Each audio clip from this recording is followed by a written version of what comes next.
Le vamos a invitar a Marina que compartamos un ejercicio, así van surgiendo preguntas, si es que tienen, de lo último que vimos en la clase pasada, que va a ser importante. Así que lo tengamos presente todo el tiempo. Así que nos sirve de repaso un ejercicio. Exactamente. Voy a empezar a compartir. Vamos a ver el ejercicio 4, ¿sí? Una parte. Les va a quedar algunos para que ustedes planteen después, ¿sí? Y sigan practicando. El ejercicio 4 nos plantea lo siguiente. Ingenieros y fecha de vencimiento. Nos dicen que hay una compañía de ingenieros constructores que está actualmente trabajando en plantas eléctricas en 3 lugares diferentes. Entonces, denotamos por A sub I el evento de que la planta del lugar I se termina para la fecha del contrato. Como son 3 lugares diferentes, I va a variar de 1 a 3. ¿Sí? Y lo que nos plantean en el punto 1 es utilizar las operaciones que vimos en la clase pasada, ¿sí? De unión, intersección y de complementos, para describir cada uno de los eventos que se enuncian después, dibujar un diagrama de Venn representando la situación y hacer el sombreado de la región que nos estarían marcando. ¿Sí? Entonces, después, en el punto 2 nos plantean algo similar referido al complemento, ¿sí? Pero vamos a empezar por el punto 1.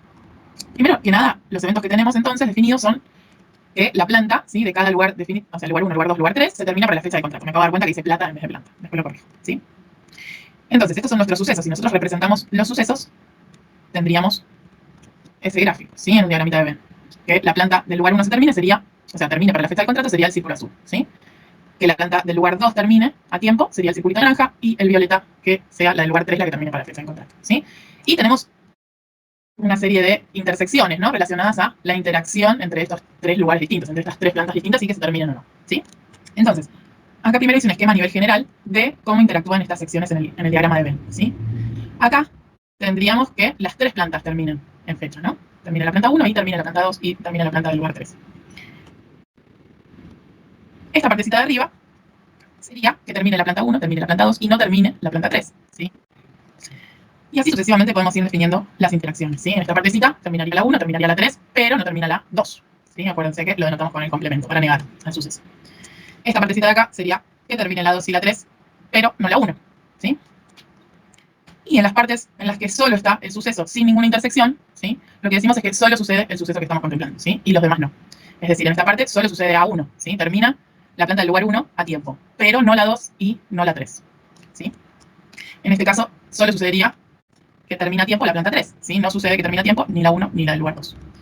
Y para esta última partecita, solo sucedería que termina a tiempo la planta del lugar 2, ¿sí? La 1 no terminaría a tiempo y la 3 tampoco, ¿sí? Y por último, para completar todo nuestro espacio muestral, tenemos lo que está por fuera de los 3 eventos definidos, que es que no suceda ninguno, ¿sí? Si estamos en esta parte, no sucede ni que se termina la planta para el lugar 1, ni para el lugar 2, ni para el lugar 3, ¿sí? Esto es una representación, digamos, a nivel general. Ahora hay que ver en el punto 1 qué nos van pidiendo, ¿sí? ¿Alguna duda con esto? Bien. Para el ejercicio habría que escribirlo en vernáculo y con notación, y ahí ya está bien, ya. Sí, digamos, en lenguaje vernáculo con la anotación y además hacer esta representación gráfica y marcar qué sección sería o cuál es el conjunto, digamos, que estamos teniendo en cuenta en términos de la representación gráfica, ¿sí? Ok, sí. Entonces, empecemos. Nos dicen, por lo menos una planta se termina para la fecha del contrato. ¿Qué nos están diciendo? O cómo podemos decir lo mismo, o si quieren directamente traducirlo a la interacción, entre los sucesos, como ustedes quieran. O decir primero el gráfico. Por lo menos una era que podía que no suceda nada también. Podía ser que no sucediera ningún evento. También. Acá nos dicen, por lo menos una planta se termina. ¿Cómo lo traduciríamos? No, lo que estamos diciendo es que sucede un evento como máximo. Era ese que podía no suceder ninguno. No, sí, exacto. Este es uno como mínimo, ¿no? Exacto. Por lo menos una planta termina a tiempo, ¿sí? O sea, al menos una. Justamente no incluye que ninguna no termine, digamos, ¿no? Entonces serían los 3 círculos rayados, digamos. Bien, los 3 círculos rayados. Perfecto, esa sería la representación gráfica. No la muestro porque spoileo la respuesta en términos de interacción de sucesos primero, ¿sí? ¿Cómo lo escribirían eso en términos de la interacción de los conjuntos A1, A2 y A3? Como la unión de los 3. Efectivamente, ¿sí? Sucede A1, sucede A2 o sucede A3, ¿sí? Teniendo en cuenta que la unión no es excluyente, ¿sí? O sea, incluye que puedan suceder conjuntamente los sucesos, ¿sí? Lo que decía el compañero de los 3 círculos pintados, ¿sí? O rayados. ¿Sí? ¿Estamos bien con este? ¿Sí? Bien. El B nos dice, todas las plantas se terminan para la fecha del contrato. ¿Qué significaría esto? ¿Es la interacción de 3? Efectivamente. Me escucho ahí. Sucede A1, sucede A2 y a la vez sucede A3, ¿sí? Las 3 tienen que terminar al mismo tiempo. Esta es la representación, ¿sí? Donde sucede A1 y a su vez sucede A2 y a su vez sucede A3, ¿sí? Muy bien. ¿Qué pasa con el C ahora? Nos dicen, solo se termina la planta 1 para la fecha de contrato. Sería A1 intersección con el complemento de B y intersección con el complemento de C. Exacto, sería con el complemento de A2 y con el complemento de A3, ¿no? Perfecto. sucede a 1, ¿sí? Y tengo que aclarar que como me piden, perdón, que solo termine la planta 1, ¿sí? Que la 2 y la 3 no tienen que pasar. ¿Sí? Sería la media luna, ponele, de A1. Muy bien, la media luna, digamos, esta partecita, ¿sí? En la que solo sucede efectivamente a 1, ¿sí? Perfecto, muy bien, ¿sí? Bueno, en este punto tienen también un D, E y F, para que completen.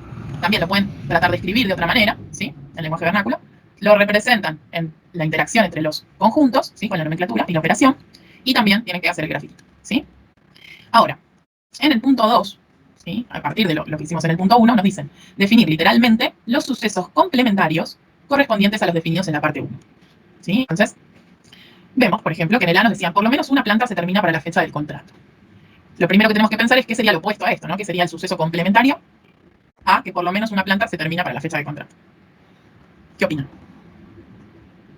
Que ninguna planta se termine.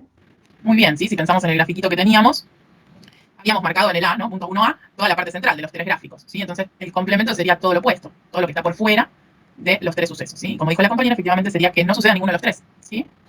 Muy bien. Vamos con el 2. Ah, bien, la nomenclatura también, ¿sí? Que no suceda a 1 y no suceda a 2 y no suceda a 3, ¿sí? El 2 nos decía, del punto 1, todas las plantas se terminan para la fecha del contrato.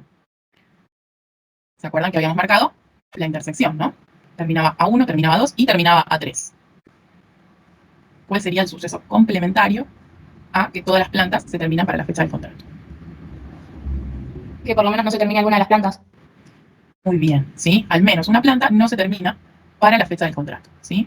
¿Se acuerdan que todas las plantas eran la intersección, lo que está en blanco, ¿sí? Si es lo opuesto, es todo lo que no era la intersección, ¿sí? Entonces, por lo menos una se termina. Por lo menos una no se termina, perdón, ¿sí? Por eso incluimos también que no suceda ninguna. Muy bien. Y en este caso, la nomenclatura nos quedaría que no suceda que termine la planta 1, o que no suceda que termine la planta 2, o que no suceda que termine la planta 3. Seguro que tienen sinónimos, ¿no? Sí, Pueden sí, expresarlo, no sé, a lo sumo una se termina. sí, se puede expresar distinto. Y también, sí, a veces vemos una nomenclatura particular, pero hay casos en los que podría también escribirse como una combinación distinta, tanto a nivel del lenguaje vernáculo como la interacción entre los sucesos, ¿no? Sí, es importante tenerlo en cuenta, ¿sí? Que podemos expresarlo distinto. Habría que ver si lo expresan distinto, nos consultan cualquier duda, si efectivamente coinciden, ¿no? Bien. Y el C era, solo se termina la planta 1 para la fecha de contrato. ¿Se acuerdan que marcamos esa media luna, ¿no? De el suceso A1. ¿Qué sería lo opuesto a ese suceso? Lo complementario. Sería todo menos A1.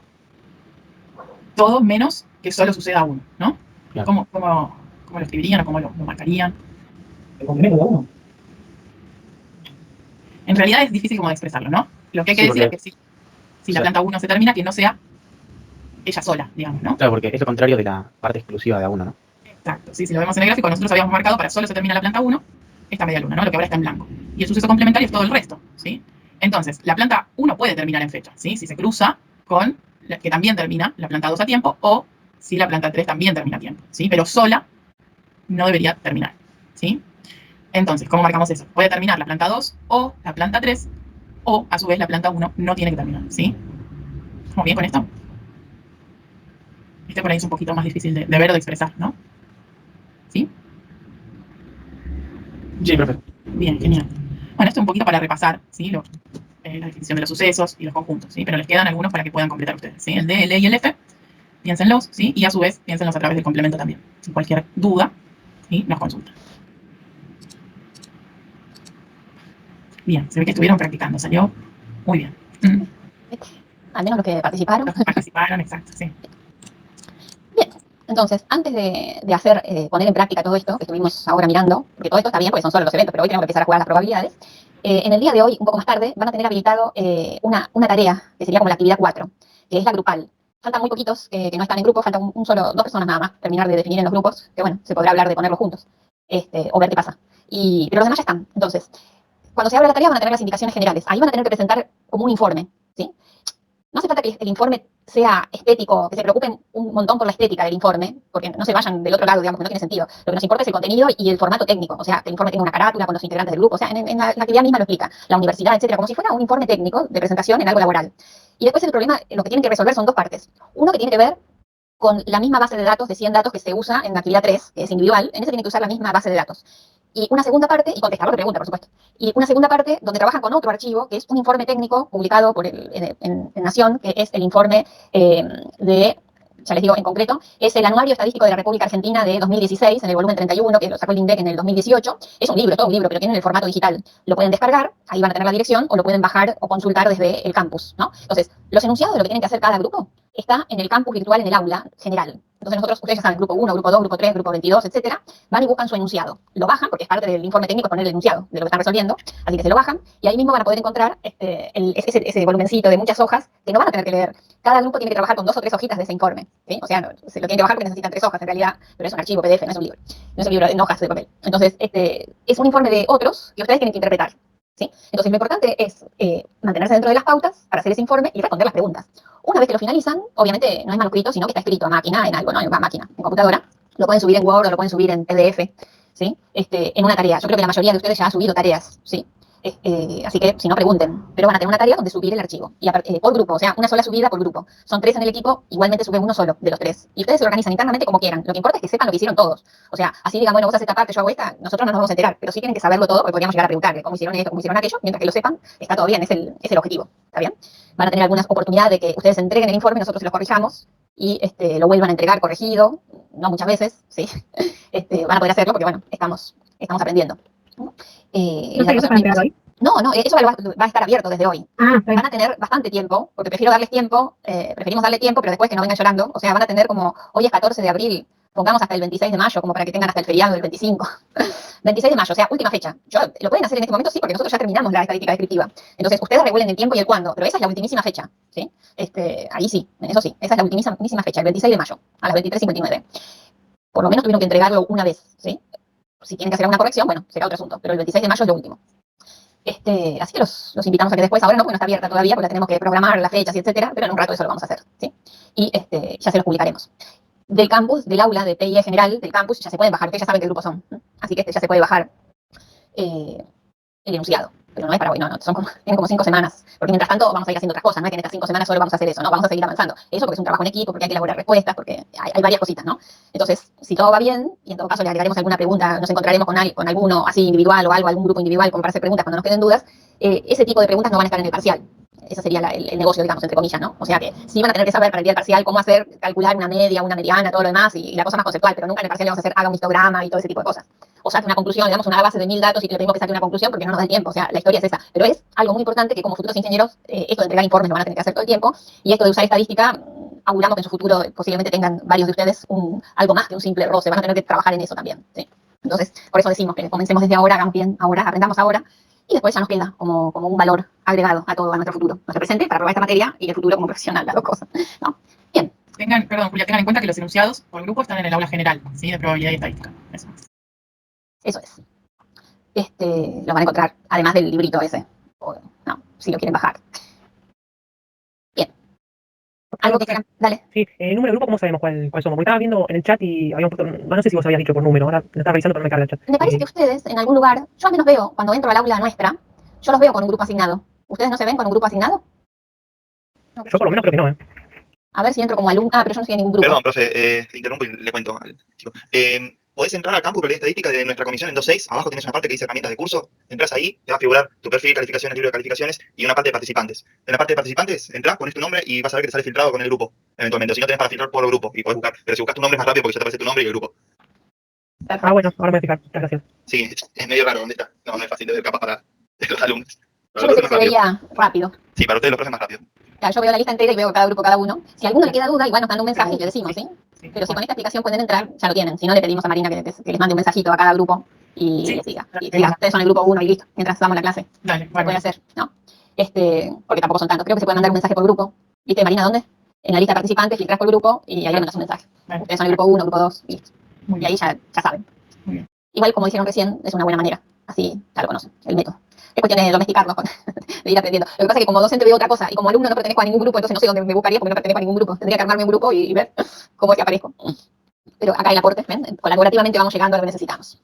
Perfecto, entonces. Después cuando lean los enunciados, si le queda alguna duda de qué es dónde buscar las cosas, pregunten, manden un mensaje, pregunten en el foro de nuestra aula y listo, este tema.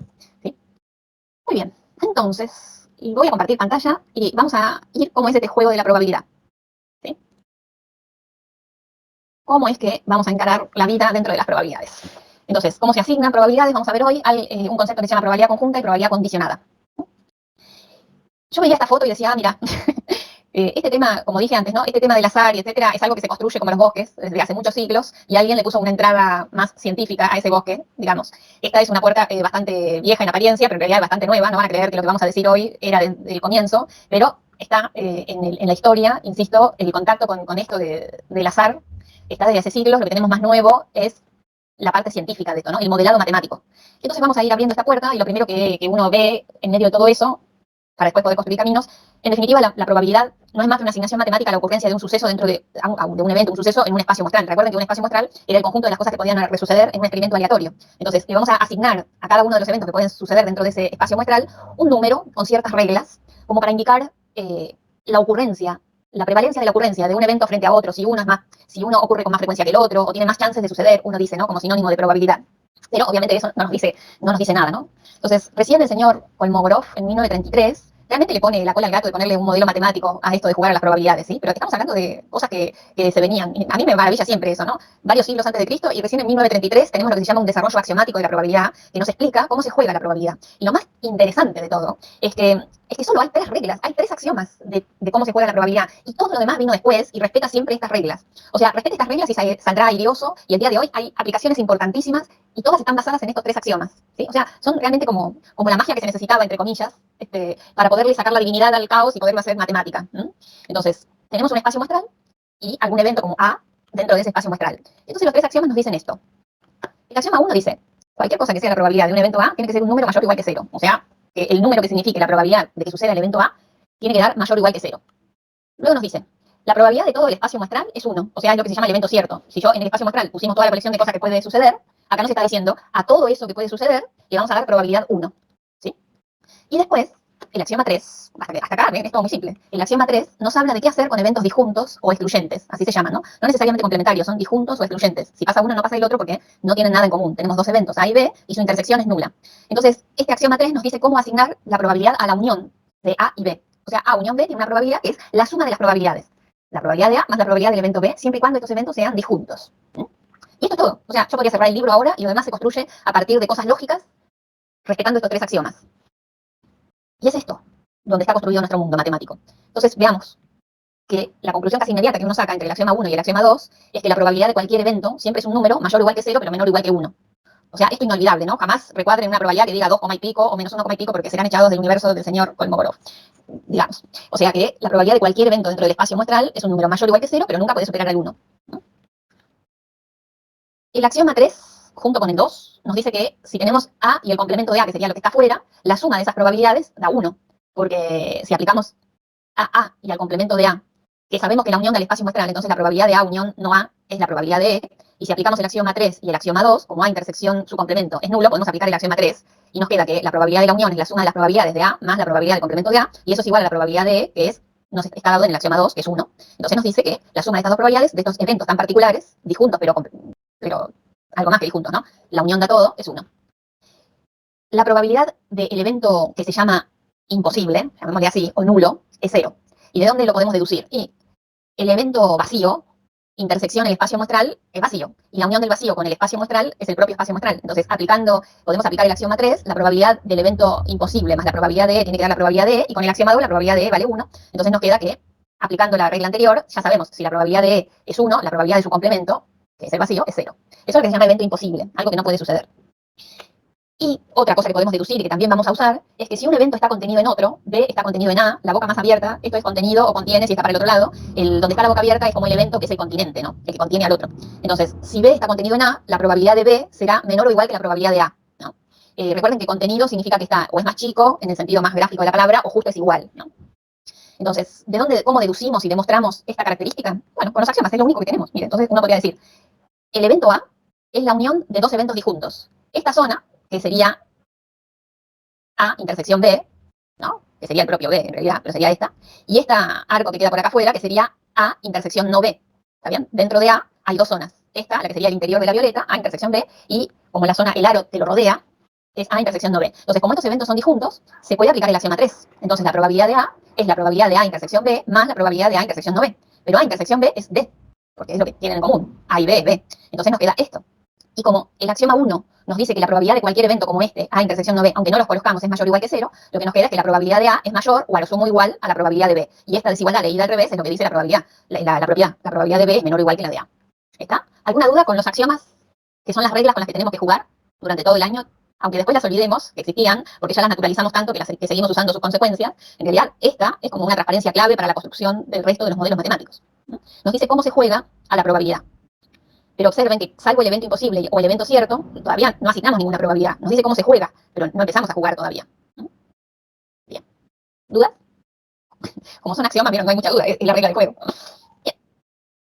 ¿Qué pasa si tenemos más de dos eventos mutuamente excluyentes, como estos que están representados gráficamente aquí? O sea, tenemos eventos A sub 1, A sub 2, A sub k, que están todos incluidos en el espacio muestral, pero la intersección de dos de ellos es nula. Es el conjunto vacío, es el evento imposible. Entonces, tenemos todos elementos A sub i con i desde 1 hasta k, incluidos todo en E, la intersección de A sub i, intersección A sub j, es el evento imposible, siempre que la i sea distinto de la j, y entonces, naturalmente, no hace falta demasiado vuelta para decir que, como una ampliación del axioma 3, la probabilidad de la unión de todos estos eventos, desde A sub i, desde i igual 1 hasta k, es la suma de las probabilidades individuales de cada evento, ¿no? Como si uno sumara áreas, pero esto no quiere decir que como A sub 2 en mi dibujo es más chico en área que A sub 1, A sub 2 tiene menor probabilidad. Eso no lo sé porque ni siquiera sé asignar todavía concreto un número, ¿no? Entonces, esto es solo un dibujo. Y esto de pensar que estoy sumando áreas es una imagen mnemotécnica nada más para esta propiedad, que la probabilidad de la unión de eventos mutuamente excluyentes, siempre que sea un número finito, es la suma de las probabilidades de cada uno de ellos. Profe, Sí. ¿qué significa esa notación estilo de la sumatoria pero con una U? Eso significa esto, que es la unión de uno. Es como la sumatoria, ¿viste? Pero con unión. Ah, ok. Entre término y término, vos empezás a leer así. El subíndice i va desde 1 hasta acá. Entonces, A sub i en el primer término es A sub 1, unido con A sub 2, que es el segundo término, unido con A sub 3, unido, hasta el último, que es A sub k. O sea, esta nomenclatura de esta U gigante reemplaza y sintetiza, compacta esta operación de unirlos a todos. Es lo mismo. Bien. Y esto son sinónimos. Gracias. Y también existe la intersección así. A sub 1, intersección A sub 2, intersección A sub k, sería con el símbolo, una intersección gigantesca, digamos, como símbolo. Y donde hay que poner un subíndice y hay que poner cuál es el límite inferior y cuál es el límite superior, al mejor estilo de las sumatorias o las productorias en el álgebra y en el análisis. Bien, y de paso estamos aprendiendo toda nomenclatura, presten atención, sí, está buena su pregunta. Ahora, hay un caso de eventos mutuamente excluyentes, que es este, que se llama partición de E. La partición de E es haber pensado el espacio muestral como la unión de eventos disjuntos, pero que el total, la unión total, da el espacio de. Eso es una partición. Cada uno de estos eventos no tiene nada en común con los otros, pero unidos dan el todo. Eso se escribe así, digamos. Se escribe que tenemos eventos que intersecados de a pares es el evento imposible, pero unidos todos dan E. Entonces, aplicando la igualdad anterior, la probabilidad de la unión de los eventos que conforman una partición da 1, ¿no? Porque la unión es E y la probabilidad de E es 1. Este es un caso particular del anterior. Y de paso, aprendimos lo que es una partición de un espacio muestral, ¿sí? Son eventos que no tienen nada en común, que intersecados dan el evento imposible, pero unidos dan el todo. Bien. Ahora la pregunta es, ¿pero cuál es la expresión general para la probabilidad de A unión B? Porque el axioma 3, que está implicitado en todas estas dos expresiones anteriores, solo habla de la probabilidad de la unión de eventos disjuntos. ¿Qué hacemos si no son disjuntos, no? ¿Cómo se generaliza la expresión? Bueno, la expresión general no es un axioma, es una deducción de una combinación de todos los axiomas, ¿sí? Entonces, la manera de verlo más fácilmente es esta. Si tenemos dos eventos A y B, incluidos los dos en el mismo espacio muestral, y queremos averiguar la probabilidad de A unión B, ¿sí? Esto sería, tomamos la probabilidad de A, le sumamos la probabilidad de B, pero esta zona, que está acá, de A intersección B, está dos veces considerada en esa suma. Entonces se la restamos. Queda la probabilidad de la unión A unión B, es la probabilidad de A, más la probabilidad de B, menos la probabilidad de la intersección. Ahora, observen ustedes, que si A intersección B fuera el evento imposible, ¿sí? Fuera vacío, esta expresión se reduciría exactamente al axioma 3. ¿Está? Porque quedaría la probabilidad de A más la probabilidad de B menos 0. Entonces, esto se conoce como la expresión generalizada del axioma 3, pero se deduce todo, ¿sí? No es que sea un axioma nuevo. Y la pregunta es, ¿y qué pasa si acá tenemos tres eventos? Porque esta se entendió. Como estamos considerando esto dos veces, hay que restárselo uno. Me olvidé de hacer toda la deducción, pero hay una deducción, si quieren practicarla, no hay problema. Me olvidé de hacerla nada más, pero se deduce de los axiomas, ¿sí? Hay que escribir la unión en, por ejemplo, esta. Intenten hacer esto. Pueden hacer la probabilidad de la unión A unión B es la probabilidad de esta zona, más la probabilidad de esta zona, más la probabilidad de esta zona. O la probabilidad de A unión B es A unión B se puede escribir como A unión esta zona. Y a partir de ahí usar el axioma 3 y después usar equivalentes. Es un lindo ejercicio si quieren tratar de demostrar esta generalización, deducirla, ¿sí? Lo pueden intentar. Y lo otro que les va a quedar para pensar es qué pasa con la probabilidad de la unión de tres eventos. Yo les voy a dar las pistas, ¿sí? Les voy a poner el resultado, pero ustedes traten de, por lo menos, visualizarlo, ¿sí? Fíjense, si tenemos la unión de tres eventos y queremos calcular su probabilidad, si hacemos la probabilidad de A más la probabilidad de B, esta parte ya la estamos contando dos veces. Y a eso le sumamos la probabilidad de C, esta parte ya está considerada dos veces y esta es la tercera vez que la consideramos y esta dos veces. Entonces hay que empezar a restar. Entonces le restamos la probabilidad de A intersección B, la de B intersección C, que sería todo esto, y la de C intersección A, que sería todo esto. Pero restamos demasiado, porque si lo piensan un poquito al estar restando todas estas, esta zona, que es la de A intersección B intersección C, la restaron demasiado, no la están considerando, entonces hay que sumarla aparte. Entonces, la probabilidad de la unión de tres eventos es la suma de las probabilidades de cada evento menos las probabilidades de la intersección de A2, y hay que sumarle la probabilidad de la intersección de los tres juntos. Esta, piénsenla, agarren un lápiz o papel, empiecen a marcar zonas y una goma y empiecen a tratar de pensarla, ¿sí? Les queda para tareas de ustedes. Y esto también a veces lo usamos, ¿no? Esta igualdad. Es más difícil, una igualdad siempre tiene dos caminos, se lee de izquierda a derecha o de derecha a izquierda. Es más fácil que necesitemos esta expresión, que la de la izquierda la reemplacemos con la de la derecha, que a que veamos la de la derecha y la reconozcamos como la de la izquierda, como la probabilidad de la unión. Es más difícil de ver, pero flor de simplificación sería tener toda esta expresión y ver que es simplemente la probabilidad de la unión de los tres eventos. Así que piénsenla, ¿sí? Y traten de ayudarse con el gráfico, los diagramas de Venn le van a servir. Y pensar que la probabilidad la vinculan en la imaginación con estas áreas, pero no en concreto con el número, sino como algo cualitativo, que les va a venir como una buena herramienta. Pero recuerden que no participa acá lo cuantitativo, sino lo cuantitativo. O sea que por más que hagan el evento C más grande que el B, eso no hace que C sea más probable que B. No dice nada, ¿sí? Hasta que no hagan un dibujo a escala. Si ustedes me dicen, no, mi dibujo está hecho a escala, sí, pero todavía no sabemos cómo se le pone número a todo esto. Es lo que tenemos que aprender. Entonces, acá es totalmente cualitativo. Muy bien. Entonces, ahora sí entremos en esta. ¿Cómo se le asigna el valor de la probabilidad de un evento? Yo ya sé cuáles son las reglas del juego, pero juguemos, ¿está? Entonces, hay muchas formas de asignar el valor de la probabilidad de un evento que se usan y que se corresponden con ciertas características del experimento aleatorio y la información que tenemos sobre él. Porque muchas veces se da una asignación subjetiva de la probabilidad. Supónganse que yo estoy en la industria petrolera y se acaba de descubrir un pozo de petróleo. Y me preguntan a mí como ingeniero, ¿cuál es la probabilidad de que si explotamos este pozo nos dé ganancias? Eso, una de dos, buscan las bolas de cristal, digamos, como para saber qué, o bien, como ingeniero tiene que dar una respuesta, ¿qué es lo que va a hacer? Va a tratar de analizar con un geólogo cuáles son las características del pozo de petróleo, va a analizar qué pasó con otros pozos de petróleo semejantes en la misma región, en el mismo país, con la misma línea económica, para tratar de decir, pero va a tener que ser muy amplio en ese análisis, porque es petróleo, ¿no? No juega solo lo local, sino lo que pasa con el petróleo mundialmente. Entonces va a tener que analizar si hay crisis cercanas y va a tener que poner tantos ingredientes que la matemática no les va a dar, que finalmente va a decir una asignación subjetiva de la probabilidad. Y a mí me parece que basado en esto, por supuesto, pero a mí me parece que va a ser esto de la asignación subjetiva. Mientras que la persona diga una asignación subjetiva que respete los tres axiomas, listo, está bien, digamos. Después puede ser echado del trabajo, ¿no? Porque resulta que si él había dicho que la probabilidad de dar ganancias a ese petróleo es el 0,90 y resultó un fracaso como ganancia ese pozo, bueno, eso es otro problema. ¿Qué le va a pasar en el futuro por haber hecho esta asignación subjetiva? Pero es parte de su trabajo, digamos. Entonces, mientras que respete las reglas, los tres axiomas, estará bien, digamos. Nosotros a esta asignación subjetiva no la vamos a usar en el año, pero hay problemas que son muy abiertos y que tienen tantas componentes que finalmente se cae en algo subjetivo jugando a las reglas de los tres axiomas, ¿sí? Nosotros acá no vamos a practicar eso. Hay otra asignación de probabilidad como límite de frecuencia y ocurrencia, que se la asignamos a von Mises, que lo que él decía era que, bueno, usted, por ejemplo, está tirando un dado, ¿sí? Y yo puedo decir, como dijimos el otro día, que hay 6 eventos simples, que si miro lo que quedó en la cara superior de ese dado, hay 6 casos, ¿no? Podría quedar un 1, un 2, un 3, un 4, un 5, un 6. ¿Cuál es la probabilidad que quede un 1 en la cara superior, un 2, un 3, un 4, un 5, un 6? Y uno dice, bueno, mira, si el dado es equilibrado, yo sé que va a ser un sexto para cada número. Ahora, ¿y de dónde lo saco? Y que si yo tirara ese dado 6 millones de veces, no sé cada vez qué es lo que va a salir, pero de esas 6 millones de veces, si hiciera un registro tipo estadística descriptiva, vería que 1 millón de veces salió el 1, aproximadamente, 1 millón de veces salió el 2, 1 millón de veces salió el 3, etcétera, etcétera, y todos salieron más o menos 1 millón de veces cada uno. Entonces, la frecuencia relativa, que es la que sí usamos en estadística descriptiva, sería un sexto para cada número. Un sexto para cada evento simple. Dentro de ese espacio muestral, ojo, si el dado está equilibrado, es regular, o lo que se llama legal, ¿no? A los dados equilibrados muchas veces se llama legal, pero si el dado no estuviera equilibrado, la única manera de conocerlo es hacer la experiencia muchas veces y hacer un recuento de frecuencia relativa, ¿sí? Entonces, eso mismo que usamos en estadística descriptiva, habría que hacer eso, ¿no? Porque no tengo modelo del dado real, no tengo modelo, pero tienen que tirar el dado muchas veces y siempre en las mismas condiciones, ¿sí? Eso es lo ideal, como para que este límite de la frecuencia relativa de ocurrencia nos permita asignar una probabilidad. A este límite de frecuencia relativa, o sea, sacar la frecuencia relativa cuando el número de veces que uno repite el experimento aleatorio en las mismas condiciones tiende a infinito, sería entre comillas, lo vamos a usar, como dije yo ahora, como para pensar algo más intuitivo. Pero en la realidad pueden llegar a tener que usarlo también. Nosotros no vamos a hacer la experiencia de tirar muchas veces algo para sacar la frecuencia relativa y hacer un límite cuando lo repito muchas veces, porque tampoco nos da para eso, ¿sí? Entonces, a esta tampoco vamos a jugar, pero sí en lo intuitivo la vamos a invocar, ¿no? De hecho, ya lo estuvimos haciendo. ¿Sí?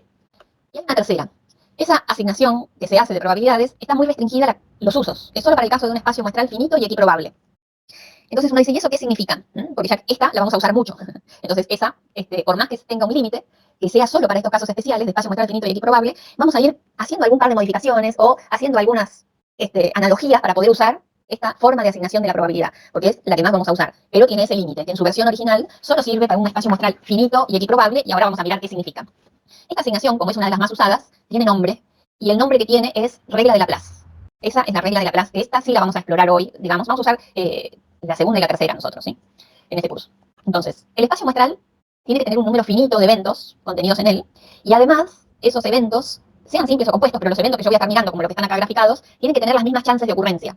Como acá podría ser, no sé, estoy tirando un dado y sale el 1, 2, 3, 4, 5, 6. Acá no sería el caso porque acá hay 8 eventos marcados, ¿no? Pero lo que tengo que tener la certeza es que cada uno de estos tiene la misma chance de suceder que los otros. No importa si estos eventos son simples o compuestos, pero es lo que voy a mirar y tiene que tener la misma chance. Entonces, cuando nos dan un evento dentro de ese espacio muestral y nos marcan, bueno, de todos los 8 eventos, estos dos, nos dicen, ¿querés jugar a la probabilidad? Es muy fácil. Decime la cantidad de eventos que están involucrados con A y la cantidad de eventos que están involucrados con E, y yo te hago el cociente, y eso te va a dar la misma idea que la frecuencia relativa. O sea, lo que se llama el numeral de A, que es acá, sería 2. Y el numeral de E, que sería 8, y en este dibujo sería 2 sobre 8 la probabilidad que ocurra el evento A, o sea, 2 dividido 8, un cuarto.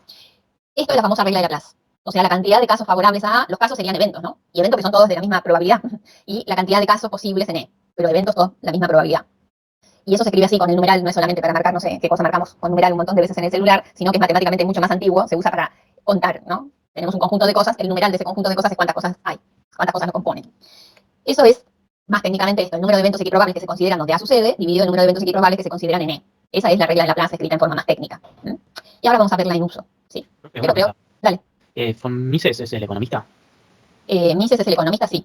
Okay. Sí, así es. Bien, sí, porque hay varios Mises. Mises. Por eso preguntaba si era Sí, exactamente. Entonces, así es ya. Bien, vamos a hacer algún ejemplo. Tenemos un dado equilibrado que se arroja 2 veces y se anota cada vez el resultado. O sea, hay un único dado. Se arroja una vez, se anota el resultado y se vuelve a arrojar y se anota el resultado. Tienen que leer bien el experimento aleatorio. Eso es trascendental para poder hacer algo. Entonces, el espacio muestral estaría formado por estos pares ordenados de números que van del 1 al 6 en cada coordenada. 1, 1, 1, 2, 1, 3, 1, 4, 1, 5, 1, 6 es todos los casos donde el 1 apareció primero. 2, 1, 2, 2, 2, 3, 2, 4, 2, 5, 2, 6 es donde apareció el 2 la primera vez que tiraron el dado y después las 6 posibilidades para la segunda. Ahora, el dado está equilibrado, o sea que cada vez que lo tiran hay un sexto de probabilidades de que salga el 1, que salga el 2, que salga el 3. O sea, estos 36 pares ordenados de números son equiprobables, ¿sí? Entonces, cada uno de ellos tiene probabilidad un 36avos, un 36avos, un 36avos. ¿Se entiende eso? Porque son 36 pares ordenados, no es lo mismo 6, 5 que 5, 6, y todos es un dado equilibrado, todos tienen la misma chance de suceder. Entonces, eso se puede visualizar así. Es un espacio muestral finito, está compuesto de 36 eventos, y esos eventos son equiprobables, se puede aplicar la regla de Laplace. Ahora, existen, acá porque son 36 pares, y ni siquiera escribimos los 36 pares, pero existen estrategias para contar las cosas que yo digo, bueno, ¿cuál es la probabilidad que salga el 4 en no sé qué cosa? Y entonces tenemos que mirar estos 36. No, a veces hay estrategias de conteo o de visualización de estos eventos que facilitan asignarle una probabilidad, como enseguida vamos a ver, ¿sí? Pero la idea es esta, ¿no? Que este es un experimento aleatorio que tiene una secuencia histórica. Primero se arroja el dado una vez, se anota, y después se vuelve a arrojar el dado y se anota. Entonces nos quedan estos 36 casos, ¿sí? Esto es una forma más práctica de visualizarlo que escribir los 36 en un conjunto por comprensión, ¿sí? Por extensión, digo, ¿sí? Ni siquiera los escribí, en cambio acá están todos representados, ¿sí? Entonces, el numeral de estos 36, porque es 6 por 6, ¿sí? Tengo 6 pares. Ahora bien, supongamos que nos quieren hacer preguntas sobre algunos eventos particulares. Este es un ejercicio de la guía, o sea, estamos resolviendo la guía. Mientras explico el tema, estamos resolviendo la guía de trabajo práctico, no me acuerdo, Marina, qué ejercicio es, pero estamos resolviendo un ejercicio de la guía que tiene este formato. Le dice, ¿por qué no utiliza esta estrategia? Vea sus 36 pares como una especie de matriz, donde cada fila es el resultado que obtuvo en el primer dado y cada columna es el resultado que obtuvo en el segundo dado. ¿Podría haber sido al revés? Sí, pero recuerde, porque acá es todo equiprobable y va a dar lo mismo, no pasa nada, pero recuerde dónde puso el primer dado, que lo puso por filas, y dónde puso el segundo dado, el resultado del segundo dado, que lo puso por columnas. Una vez que decidió algo, lo tiene que respetar. Y ya sé que cada uno de estos puntitos representa un evento equiprobable, ¿no? Entonces nos preguntan, tenemos este evento, el primer resultado es igual al segundo. ¿Qué probabilidad tiene? Si entendimos lo que pasó hasta ahora, díganme qué probabilidad tiene. Es el 5, Julia, perdón. Ejercicio 5. Estamos resolviendo el Sí, ejercicio 5 de la guía de T1, de 2. ¿Cuál es la probabilidad de A? Con todo lo que dijimos. puede ser. ¿Cómo? 1 en 36. 6 de 36 o un sexto. Así es, 6 en 36, porque que el primer resultado sea igual al segundo está involucrado con todos estos pares, 1, 1, 2, 2, 3, 3, 4, 4, 5, 5, 6, 6. Entonces, este espacio muestral representado gráficamente acá por una matriz de puntos es equiprobable, es finito, se puede aplicar la regla de Laplace, entonces son 6 pares, 6 eventos de estos marcados en 36. 6 en 36 es un sexto, efectivamente. ¿Se entendió? Sobre todo quien dijo 1 en 36. Bien. Ahora, si nos preguntaran el complemento de A, ¿qué contestaríamos? 30 de 36. 30 de 36. Una opción es contar 1, 2, 3, 4, 5, 6, o la otra es más fácil, como sabemos que la probabilidad de complemento sumada con la probabilidad del evento es 1, y ya tenemos la probabilidad del evento, bueno, usemos eso, ¿no? Y si practicamos de vuelta qué significa el complemento, literalmente, el primer resultado es igual al segundo, esto dice el primero y el segundo son distintos. El primer resultado y el segundo son distintos, dice eso, ¿no? Entonces, lo podemos calcular así, por complemento a 1, como número, ¿no? Entonces, la probabilidad del complemento de A es 1 menos la probabilidad del evento A.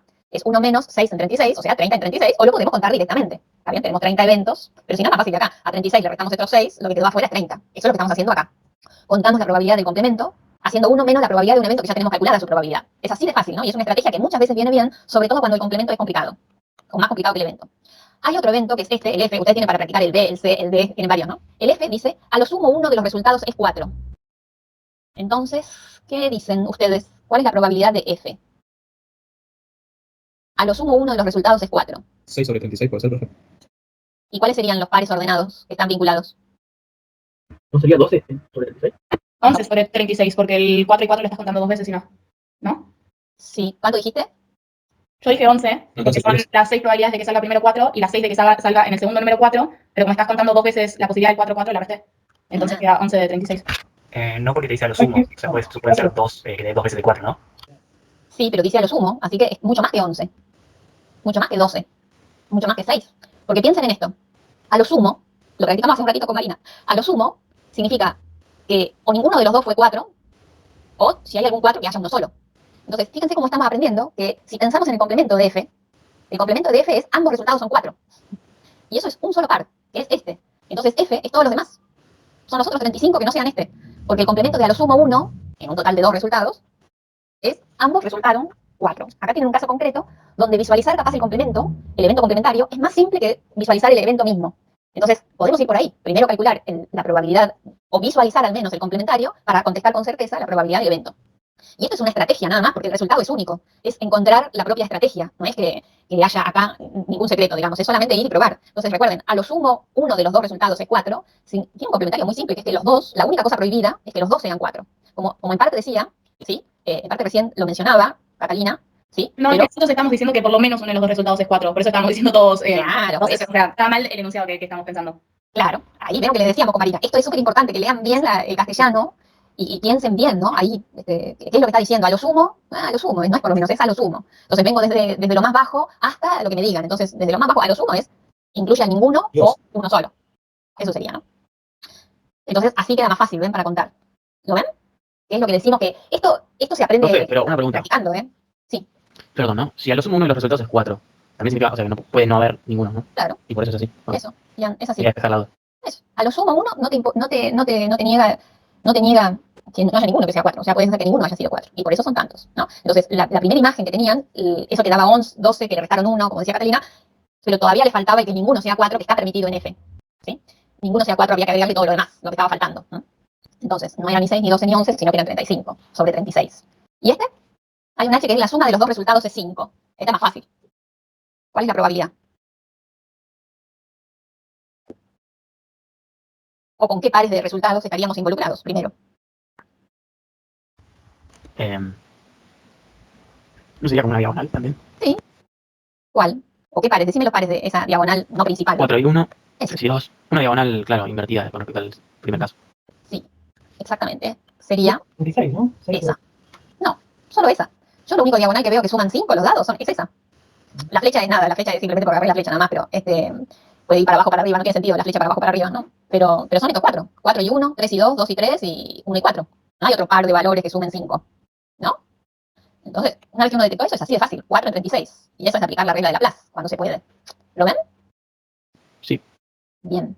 ¿Sí? Recuerden, no sé cuánto vieron en álgebra de matrices, pero cada uno de los elementos, esta diagonal, que tiene la dirección de la contradiagonal en un cuadrado, estos son la suma. Este suma 1, esta diagonal con solo dos elementos suma 3, esta suma 4, esta suma 5, esta suma 6, la de la diagonal, la contradiagonal suma 7, después si siguen avanzando suma 8, 9, 10, 11, 12, ¿no?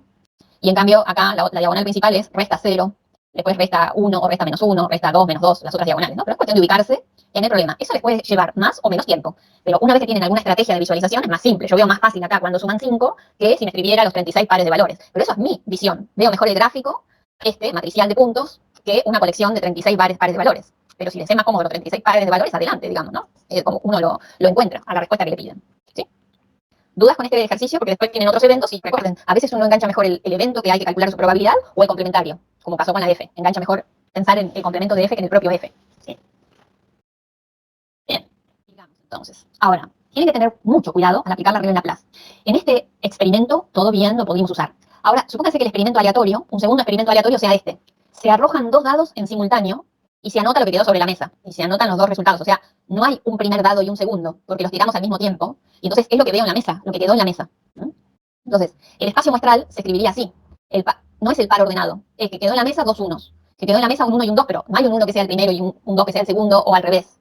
Que quedó en la mesa un 1 y un 3, quedó en la mesa un 1 y un 4, un 1 y un 5, un 1 y un 6. Quedó en la mesa el 2, 2, 2, o un 2 y un 3, pero no escribo ya que quedó en la mesa un 2 y un 1, porque ya está escrito acá. Entonces, fíjense el cambio de nomenclatura. Cuando es par ordenado, escribimos como los vectores, que son ordenados, y cuando es lo que quedó en la mesa, escribimos como conjunto. En un conjunto, a menos que me digan que es un conjunto ordenado, no hay un orden en los elementos. Entonces, estos que están acá son eventos que son 21, porque los que quedan acá, si uno los cuenta, son 21. Entonces, podemos aplicar acá la regla de Laplace. El espacio muestral es finito, tiene 21 eventos. Ahora, ¿esos eventos son equiprobables? La respuesta es que no, porque hagan una comparación. Que aparezcan dos unos en la mesa está vinculado con si los tirara en orden, que aparecieran un 1 primero y un 1 después. En cambio, que en la mesa quede un 1 y un 2, es lo mismo que pensar en el otro experimento, que primero aparezca el 1 y después el 2, o primero el 2 y después el 1. Entonces, que quede en la mesa un 1 y un 2 no tiene la misma probabilidad que queden dos unos en la mesa. ¿Eso se entiende?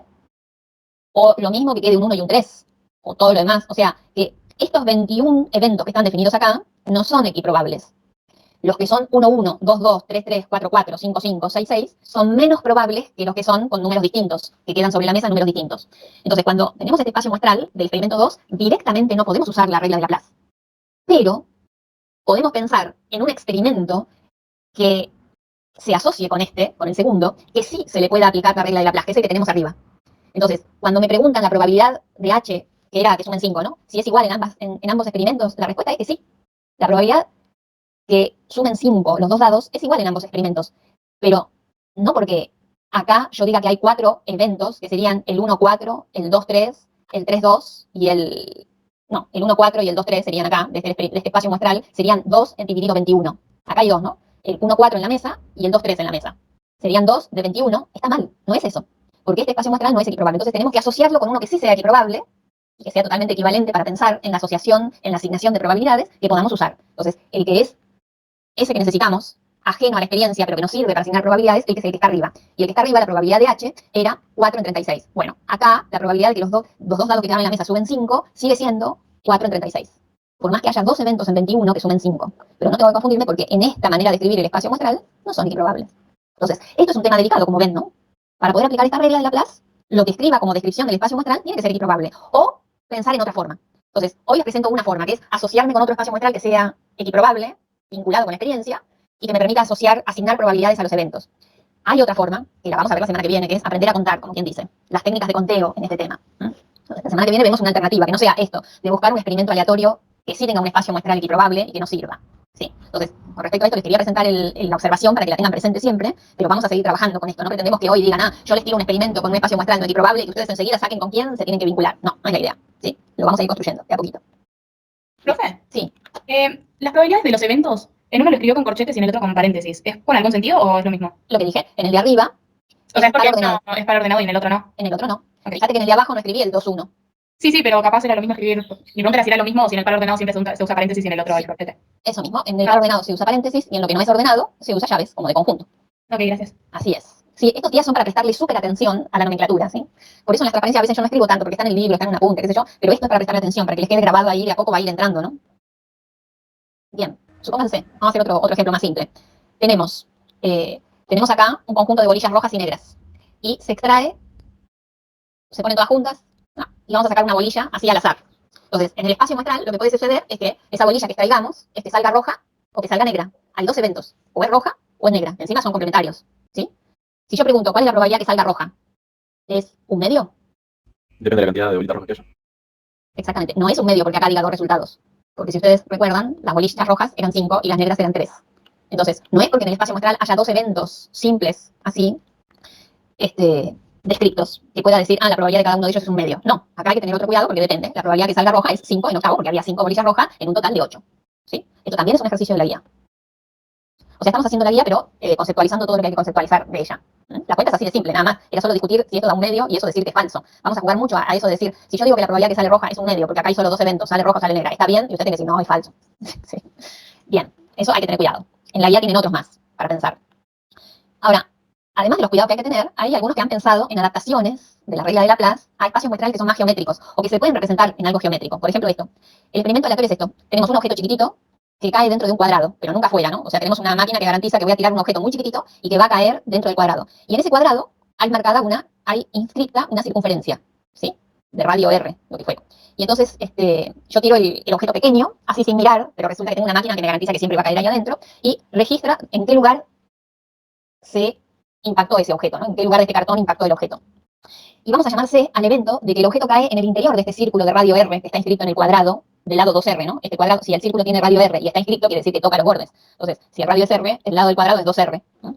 Entonces la pregunta es, ¿cómo calcularíamos la probabilidad de que ese objeto pequeño haga que suceda el evento C? O sea, ¿cuál es la probabilidad de C? ¿Y cómo la calcularíamos? No sería el área del cuadrado dividido el área del círculo por revés. Al revés, diría yo, ¿no? Sería comparar las áreas del círculo con respecto al cuadrado. Esa sería la probabilidad de C. Y por radio al cuadrado, que sería el área del círculo y su interior, digamos, todo el interior del círculo, todo lo que está rayado acá de azul, y en la superficie del cuadrado, que sería 2R, que es lado al cuadrado. Entonces, al final es pi sobre 4. Entonces, esto es una especie de que al señor Laplace no se le ocurrió, porque él estaba mirando espacios muestrales equiprobables y finitos. Y un área, sí, el área es finita, pero resulta que los puntos que hay acá son infinitos. Entonces, sería imposible. Esto es como una adaptación válida de la regla de Laplace. No es la original de Laplace, pero tiene el aire de él, ¿sí? Como este problema también tienen en la guía, tienen uno famosísimo que se encuentra en Romeo y Julieta, creo que dejamos, que también hay que pescarlo por el lado del área, ¿no? Léanlo, van a ver. Si no, lo vamos a conversar porque generalmente trae preguntas, pero está usando una adaptación de la regla de Laplace. ¿Está? Bien. Entonces la regla de Laplace era una. Hay algunas adaptaciones, pero hay que tener cuidados. Entonces llegamos a nuestro concepto de probabilidad conjunta. Lo vamos a hacer también con ejemplos, ¿sí? Porque es la forma más fácil de entrar y después lo generalizamos. Entonces dice, supongamos que tenemos las bolillas de recién, ¿vieron? Las rojas y las negras, que eran 5 rojas y 3 negras, pero que además de ser de color, le vamos a imponer un número en cada una de ellas. O sea, vamos a imprimir un número. Y entonces, cuando sacamos las bolillas, podemos observar dos cualidades al mismo tiempo. Si la bolilla es roja o es negra, y alguna característica de los números que tienen en ella, ¿sí? Entonces, depende de qué miremos, es lo que vamos a tener presente. Entonces, supongamos que miramos el color de la bolilla, como hicimos recién. Entonces podemos definir el evento R, que es la bolilla extraída es roja, y el evento N, que la bolilla extraída es negra. A este evento N no hace falta que lo definamos porque es el complementario de R. Si quieren, a este evento N no hace falta definirlo, ¿sí? Le podemos poner R y arriba negarlo, que estaría bien. Porque estos dos eventos son complementarios, no necesitan distintas letras. A veces uno lo pone distinta letra para hacerlo más amable a la escritura, ¿no? Sobre todo cuando uno tiene que escribir acá en la máquina, ponerle la rayita arriba implica abrir el editor de ecuaciones, etcétera. Entonces es más fácil ponerle distinto nombre que no R negado, o R y una C al ladito, como habíamos conversado la otra vez. Pero esto también es válido, mientras que esté definido, está. Entonces, estos son eventos complementarios. Y el espacio muestral sería esto, Rn, ¿sí? Ahora, como también podemos mirar si el número es par o es impar, por ejemplo, definimos I como el número obtenido es impar y A el número obtenido es par. Esto como un ejemplo, podríamos haber visto si el número es menor o igual que 3, por ejemplo, o mayor que 3. Otra partición, ¿no? Estamos haciendo una partición distinta de un espacio muestral. Del mismo experimento nos arroja un espacio muestral distinto, ¿está? Pero son particiones distintas. Entonces, estos eventos son complementarios, no tienen nada en común y unidos dan el todo. Es una partición, cada uno de ellos. Entonces, si miramos las dos cosas al mismo tiempo, tendríamos esto. O sea, el gráfico de sin agregar el conjunto I sería R y no R. Sin agregar el conjunto R sería I o no I por afuera.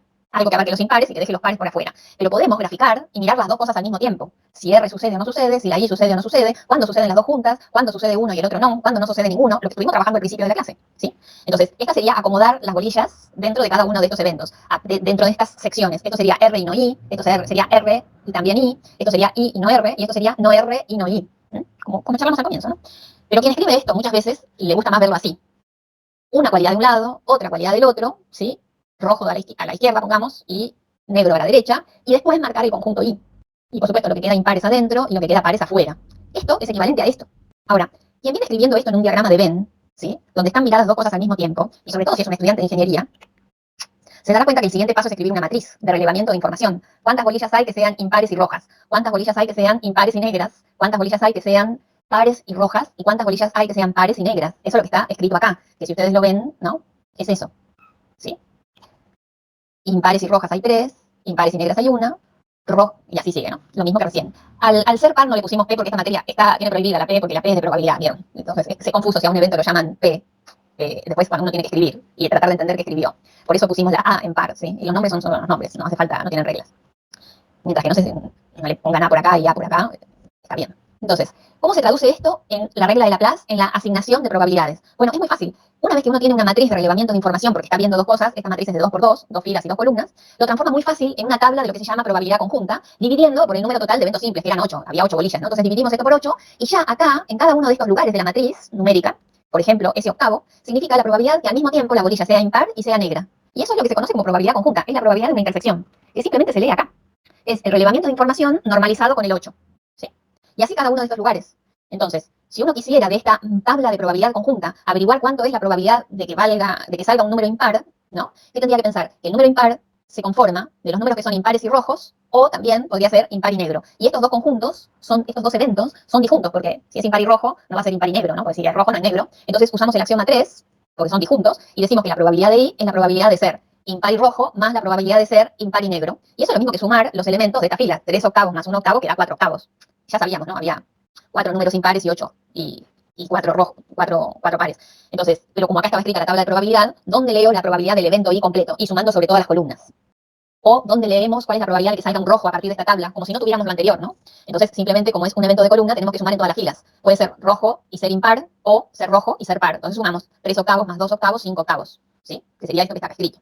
Y así con cada una de las filas, ¿sí? Todo axioma 3. Ahora, una vez que tenemos estos márgenes, este margen es la probabilidad de ser rojo, este margen es la probabilidad de ser negro, que eran las probabilidades de nuestra primera partición del espacio muestral. O esto es ser impar y esto es ser impar, se llaman probabilidades marginales. Qué original su nombre, porque quedaron al margen, ¿sí? Se llaman las probabilidades marginales o totales de una calidad de cosa que puede llegar a pasar cuando tenía dos y miro una sola. A veces se le dice probabilidad total de ser impar o probabilidad total de ser rojo, es la que está acá o la que está acá. O a veces le decimos la probabilidad marginal, si la sacamos de la tabla conjunta, la probabilidad de ser impar la tenés al costado, la tenés en el margen, tenés que sumar. La probabilidad de ser rojo la tenés que sumar, ¿sí? Son todos nombres que tenemos que aprender y que vamos a ir practicando. Entonces, ¿qué es lo que tiene que pasar en todo esto? Que todo esto tiene que sumar 1 siempre. Los márgenes tienen que sumar 1 y los márgenes tienen que sumar 1. Porque cada uno de estos dos era una partición y la suma de las probabilidades de los eventos de una partición era 1. Y esto es una partición del espacio muestral, diferente que esta, pero es una partición al fin, tiene que sumar 1. Las probabilidades de los eventos que conforman una partición, ¿no? Entonces, esto en una tabla de probabilidad conjunta, lo que hay en la intersección de dos condiciones es la probabilidad conjunta, valga la redundancia. Y en los márgenes, si quiere la probabilidad total o marginal de algo, está en los márgenes, tiene que sumar. Bien. Generalizando, cuando uno tiene particiones de un espacio muestral finito y equiprobable y pueden describir una matriz finita y equiprobable, lo que tiene que hacer es contar cuántos eventos simples aportan a que se cumplan dos eventos de esta matriz al mismo tiempo. Esto sería N11 que se cumpla el evento A1 y el B1, N12 que se cumpla el evento 1 A1 y el B2, eso si uno hizo una partición así como esta, dividido el número total de casos, de eventos que está considerando, en realidad simples o compuestos, pero es el número total de eventos que está considerando en el espacio muestral equiprobable. Entonces, lo conjunto es simplemente la probabilidad de A sub I intersección B sub J, es el número que haya en la posición IJ de la matriz dividido el número N, que es el cardinal del espacio muestral. Y en cambio, lo marginal, la probabilidad de un evento A sub I, por ejemplo, es sumar todas las columnas de la fila iésima. Y esto sería sumar todos estos cardinales que aportan, en este caso, la fila 2 dividido N, o la fila I dividido N, ¿no? Pero sumar esto al margen. Y lo mismo, que es lo mismo que sumar cada una de estas conjuntas que correspondan, o lo mismo si van a sumar algo con B, ¿no? La probabilidad de B sub J es la suma dividido N, o la suma de todas estas probabilidades conjuntas. B sub J es B sub J intersección A sub 1, unión B sub J intersección A sub 2, unión B sub J intersección A sub 3, y ahí tienen luego que aplicar el axioma 3 y queda esto. Entonces, si uno tiene una tabla de relevamiento de información, porque mira dos cosas al mismo tiempo, fácilmente lo transforma en una tabla de probabilidad conjunta, siempre y cuando el espacio muestral sea equiprobable, ¿sí? Ahora bien, ¿se entendió esto? ¿Es así de simple? Sí, es así de simple.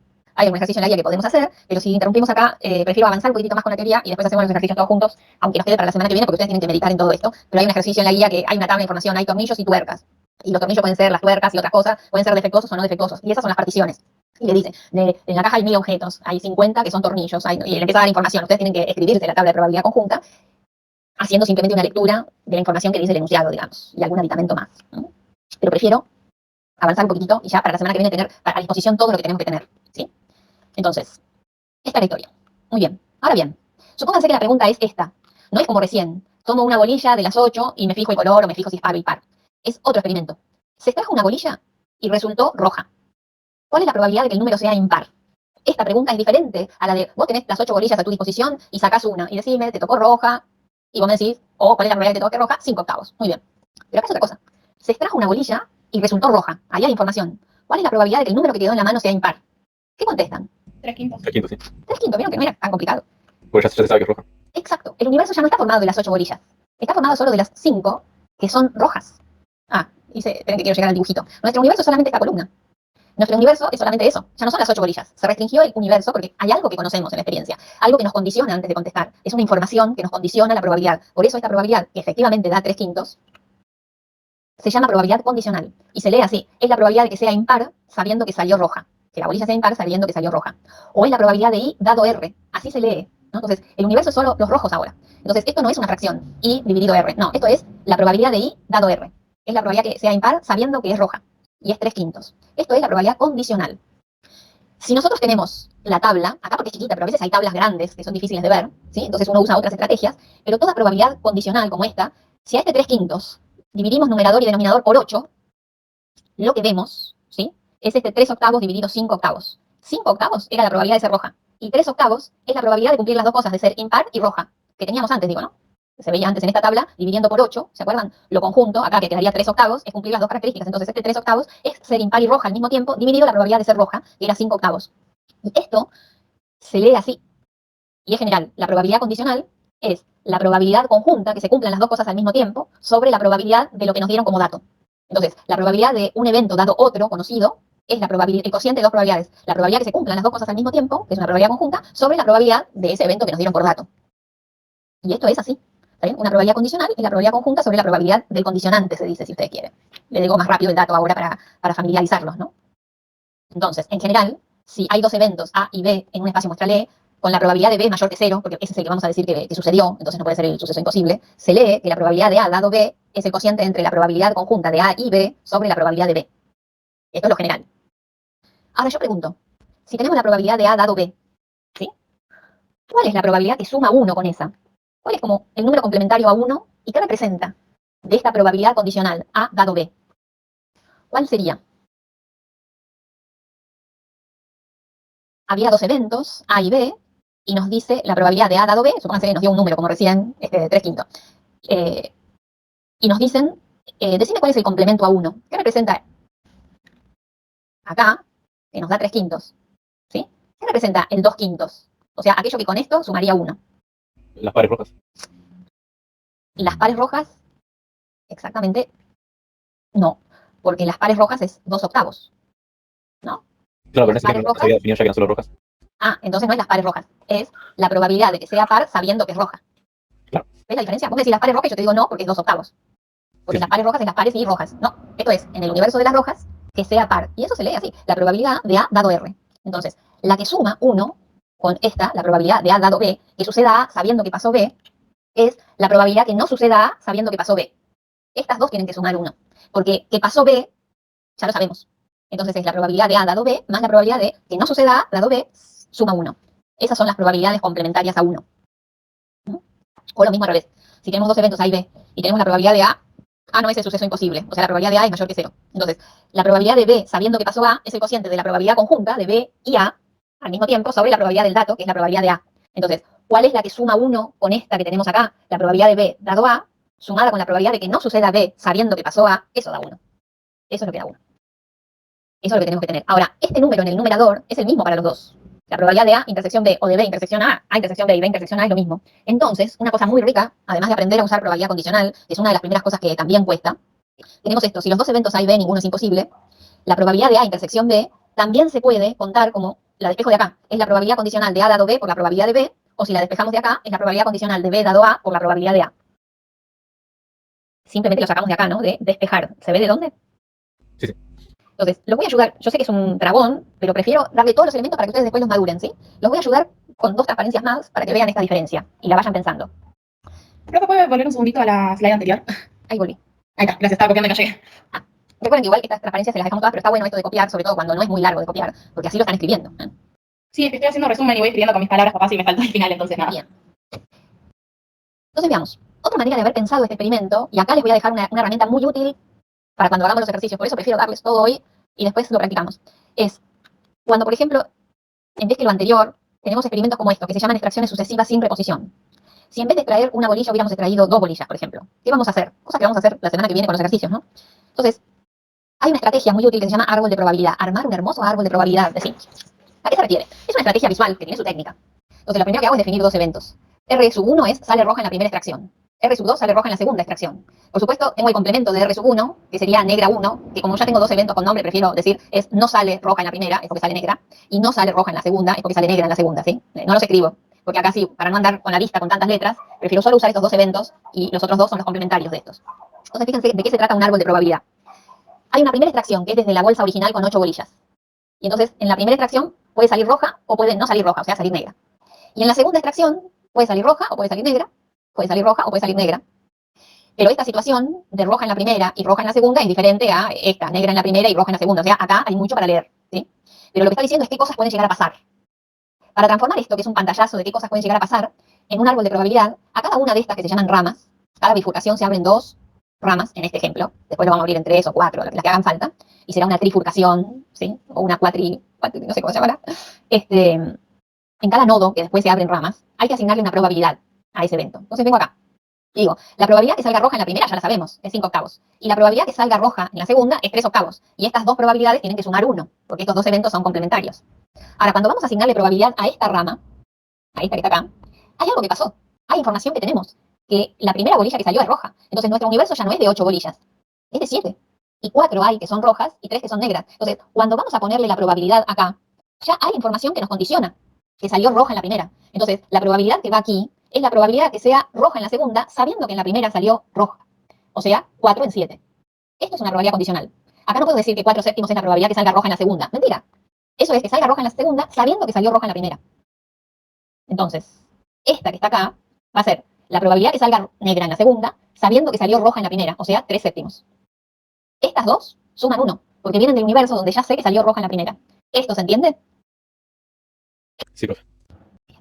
Vamos por la segunda rama. Yo a esta la llamo primera generación y a estas resultados de acá segunda generación. Entonces, cuando vamos acá, yo nos decía, salió negra en la primera. ¿Sí? Porque decir no roja es negra. Salió negra en la primera.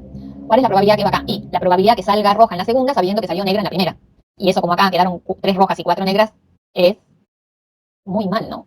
El dibujito. Ahora se lo corrijo. Si salió negra en la primera, quedaron 2 negras y 5 rojas, ¿verdad? Ahora lo corrijo. Quedaron 5 rojas y 2 negras. Entonces esto es 5 séptimos. Quedó mal la bolsita. No importa, se entiende. Antes de terminar de subirlo, se los corrijo. Y acá, que salga roja, que salga negra en la segunda, sabiendo que salió negra en la primera, es 2 séptimos. Estas dos tienen que sumar 1. Bueno, cada vez que se abre, si acá se saliera una extracción más, tendríamos que decir, bueno, la probabilidad que salga roja en la tercera, sabiendo que salió roja en las 2 primeras. O sea, roja 1 y roja 2. Ya vamos a ir aprendiendo todo eso. Por hoy nos quedamos con un árbol de dos ramas. Entonces, ¿cómo es a la pregunta esta? ¿Dónde está lo conjunto? Y eso es lo que quiero que rescatemos para la semana que viene. En un árbol de probabilidad, la primera bifurcación, esto es una probabilidad total, la que estaba al margen. Y estas son condicionales a todo lo que pasó anteriormente. ¿Y dónde está lo conjunto? Acá no está lo conjunto escrito. Hay que calcularlo. Porque la probabilidad que sea roja en el primero y rojo en el segundo, o sea, que se dé todo este camino y no cualquiera de los otros 3, es la probabilidad condicional que salga roja en la segunda, sabiendo que salió roja en la primera, multiplicado por roja en la primera. Eso lo vimos en la transparencia anterior. O lo que es lo mismo, que salga roja en la primera por la probabilidad condicional que salga roja en la segunda, sabiendo que salió roja en la primera. O sea que, para verlo conjunto, tenemos que multiplicar las probabilidades que vemos en el camino. Sería 5 octavos por 4 séptimos, o 4 séptimos por 5 octavos, finalmente. ¿Se ve? Entonces, en una matriz de relevamiento de información pasa una tabla de probabilidad conjunta muy fácil. Lo conjunto está escrito en la intersección, en la propia matriz, pero lo condicionado hay que calcularlo. En cambio, en un árbol de probabilidad, y lo marginal y lo total hay que calcularlo. En cambio, en un árbol de probabilidad, lo primero que aparece es una probabilidad total de una de las particiones, y después van apareciendo probabilidades condicionadas. Después uno puede calcular lo que quiera. O sea, quiere calcular este otro camino, que salga negra en la primera y roja en la segunda, bueno, es 3 octavos por 5 séptimos. Y lo escribe así, negra en la primera por la probabilidad que salga roja en la segunda, sabiendo que salió negra en la primera. O, si quiere esto, la probabilidad que salga roja en la segunda, a secas, y con esto terminamos, digamos, porque ya la cabeza explota. La probabilidad que salga roja en la segunda, y mire, hay 2 caminos que terminan en rojo en la segunda, pero son caminos disjuntos, son por separado. O pasa esto, las 2 cosas no al mismo tiempo. Entonces, que salga roja en la segunda es, o sale roja en la primera y roja en la segunda, o que salga negra en la primera y roja en la segunda. Entonces, como esas 2 opciones son disjuntas, se suman las probabilidades, lo dice el axioma 3. Entonces, sumo las probabilidades de cada camino y voy a obtener la marginal que salga roja en la segunda. No sé qué número da, pero eso no importa, ¿sí? Lo que importa es el armado. O, por ejemplo, esto. ¿Qué me dicen de esto? Para terminar con este ejemplo. Tengo el evento A. Las 2 bolillas extraídas tienen el mismo color. ¿Qué hacemos? ¿Cuánto da? Las 2 bolillas extraídas tienen el mismo color. Habría que hacer la suma como antes, pero con las ramas, siendo por el mismo color. 3 octavos por 2 séptimos, más 5 octavos por 4 séptimos. 3 octavos por 2 séptimos, negro y negro. O, más, serían probabilidades, 5 octavos por 4 séptimos, rojo, rojo. O sea, hay que adivinar cuáles de los caminos cumplen este evento e ir sumando las probabilidades de esos caminos. Pero la probabilidad de un camino entero es el producto de las probabilidades que los va llevando a que se cumpla todo eso al mismo tiempo. Entonces, en general, en un árbol de probabilidad, ¿sí? Tiene esta estructura de 2 eventos. En la tabla de probabilidad conjunta, lo marginal lo tienen que sumar. Si es de fila, tienen que sumar las columnas. Si es de columna, tienen que sumar las filas. Una vez que hicieron esto, les quedan los márgenes, la probabilidad total de que suceda A o de que suceda B o su complementario. Estas 2 suman 1, estas 2 suman 1. Entonces tienen lo conjunto ahí. En cambio, en un árbol de probabilidad, tienen uno de los márgenes, o este o este. Pueden empezar el árbol con B o no B, si quieren, ¿no? Ya lo vamos a ir haciendo. Entonces, esto tiene una probabilidad, uno de los márgenes, de una tabla de probabilidad conjunta, y el resto son probabilidades condicionadas. Y también, estas 2 que vienen de una misma bifurcación tienen que sumar 1. Estas 2 que forman parte de una bifurcación, entre ellas tienen que sumar 1, y estas 2 entre ellas tienen que sumar 1. Ahora, esta, por ejemplo, con esta de acá arriba, nada que ver, no importa, son caminos distintos. La probabilidad de B dado no A y la probabilidad de B dado A, acá no están, ¿sí? No tienen ningún vínculo así directo, ¿está? Después seguimos jugando a ver qué pasa, pero en principio me tienen que decir cómo es esto. Entonces, acá yo con esto me animo después a hacer ejercicios, porque ahora tenemos todo el panorama entero. Por eso me tomé como la libertad de dar un montón, pero porque lo necesitamos al hacer ejercicios. Una de las cosas importantes de cuando uno resuelve ejercicios es qué estrategia van a usar. Entonces, tener esto presente de cómo es el tipo de experimento aleatorio y si me conviene más una tabla de probabilidad conjunta o me conviene un árbol, bueno, ahí va a depender mucho del ejercicio y de saber leerlo. Las dos cosas y otras muchas más están al alcance, ¿sí? Ahora, el asunto es ir practicando cuándo les conviene cada cosa. Esa sería como la moraleja. Entonces, hasta que no construyamos más, es como difícil decir, bueno, mira, esto te conviene así o así, ¿no? Igual, antes de seguir, vamos a hacer algún ejemplo sencillito donde quede claro cuál conviene. Si lo conjunto como una tabla o el árbol de probabilidad como algo que tiene una secuencia histórica y tiene un tiempo y tiene fases. No quita que la misma experiencia que uno puede hacer en una tabla la puede escribir en un árbol. Eso lo vamos a hacer para que vean. Pero es más natural una que la otra. Esa sería como la moraleja. Entonces, tenemos que conocer las dos para poder tener presente todo al mismo tiempo a la hora de atacar un ejercicio. Entonces, hay mucho que se puede hacer, pero yo les recomendaría, a ver Marina, ¿qué les recomendamos? Es decir, van a practicar con la guía de trabajo práctico 2, procuren hacer hasta lo que quieran, no pueden hacerlo todo, obviamente, pero hay algunos ejercicios que sí, que les van a llevar un tiempo de elaboración. Yo justo no tengo abierta la guía y no sé qué decirles, pero hasta donde dice el verdadero o falso. A ver. El de sacar roja o negra. Igual estoy abriendo la guía. Ahí, hasta donde yo digo que estaría bueno que primero hicieran esos, obviamente. No porque no pueden hacer más, sino que los degusten, que traten. El 1 lo pueden hacer, el 2 también, ya lo podían hacer de antes. Hoy hicimos el 4, el 5, completen, hay muchas cosas del 5, el 6, el 7. Ven, hay un montón. El 8.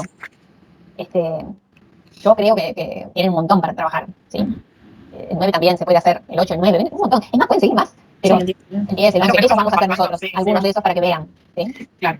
Sí. Pueden hacer un montonazo. Pero yo hasta el 9, inclusive, es como el juego con los diagramas de Venn, con la ubicación de los temas, antes de usar todo lo que vimos hoy. Entonces ya la vez que viene empezamos por ahí, por el 10, el 11, o alguno semejante. Bien. ¿Están? Bien. Espero que hayan sobrevivido. Es un montoncito, lo necesitamos todo, tenerlo todo disponible, para que vayan viendo la diferencia, ¿vieron? Pero no hay más secreto que practicar, digamos, en eso. Pero primero afianzar bien, vieron esto de los complementarios, el a lo sumo, el por lo menos, eso es lo primero. Intersección, unión, los diagramas de Venn, la lógica de eventos, eso lo necesitamos. ¿Está? Sí, pero... ¡Ay! Y nos vamos a almorzar. Bien, entonces tienen mucho para trabajar, para preguntar, en todo caso, para elaborar, porque vieron cómo se viene esto, ¿no? Una bolita que crece y crece. Bien, entonces, ¿preguntas? No, mira, mira. Ahora no. Tenemos un buen resto de semana. Bueno, ustedes también, profes. Muchas gracias. Chao, gracias por todo. No, Chao, nos vemos, profe. Gracias por Y todo. nos vemos. Chao, buena semana. Chao, buena semana, profe. Igual. Muchas gracias. A ustedes por haber participado y haber venido. Ujú.